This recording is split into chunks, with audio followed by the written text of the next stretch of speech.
తన 100 రోజుల పాలనలో ప్రజల నుంచి వ్యతిరేకత వస్తుండడంతో సీఎం చంద్రబాబు డైవర్షన్ పాలిటిక్స్ మొదలుపెట్టారని ఆరోపించారు మాజీ మంత్రి రోజా. ఛార్జ్ తీసుకున్నప్పుడు మంచిగా ఉందని, ఇప్పుడు కల్తీ జరిగిందని ఈవో చెప్పిన మాటలను ప్రజలు గమనించాలని కోరారు. గతంలో టీటీడీ మెంబర్లుగా ఉన్న బీజేపీ లీడర్లు అప్పుడెందుకు నోరు వెప్పలేదని ప్రశ్నించారు రోజా.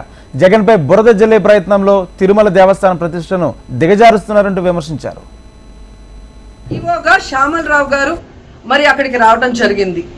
నెయ్యి వాసన చూస్తూ లడ్డూలో స్వచ్ఛమైన నెయ్యిని మేము వినియోగిస్తున్నామని ఆయన చెప్పడం కూడా మీరు అందరూ గమనించుంటారు.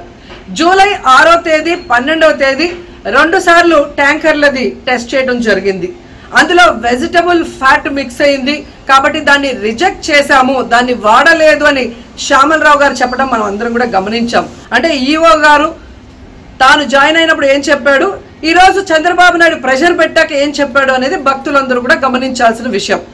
రెండవది మీరు చూస్తే చంద్రబాబు నాయుడు డైవర్షన్ పాలిటిక్స్ ఎప్పుడూ చేస్తుంటారు. అలాగే ఈ రోజు ఆ తిరుమల కొండ మీదకి జగనన్న అధికారంలో ఉన్నప్పుడు మోడీ గారు వచ్చారు, అమిత్ షా గారు వచ్చారు, ఎక్స్ సీజే రమణ గారు వచ్చారు, ప్రెసెంట్ సీజే గారు వచ్చారు. అంతెందుకు చంద్రబాబు నాయుడు ఫ్యామిలీతో సహా వెళ్ళాడు, పవన్ కళ్యాణ్ గారు వెళ్ళారు. లడ్డూలో ఏ మాత్రం రుచి తేడా ఉంటే ఆ రోజే వాళ్ళు కంప్లైంట్లు ఇచ్చుంటారుగా, ఎందుకు కంప్లైంట్లు ఇవ్వలేదు? ఇప్పుడు ఆ 5 సంవత్సరాల్లో ఏదో జరిగిందని నింద వేయటానికి ఈ రోజు టీటీడీని ఎంచుకొని తిరుమల తిరుపతి దేవస్థాన ప్రతిష్టను దిగజార్చడం ఎంతవరకు కరెక్ట్ అని భక్తులందరూ కూడా ఒకసారి ఆలోచించాల్సిన అవసరం ఉంది.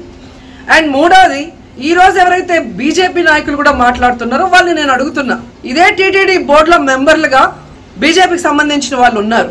మరి ఆ రోజు తప్పు జరిగితే వీళ్ళందరూ ఎందుకు మోడీ గారికి అమిత్ షాకి ఇన్ఫార్మ్ చేయలేదు?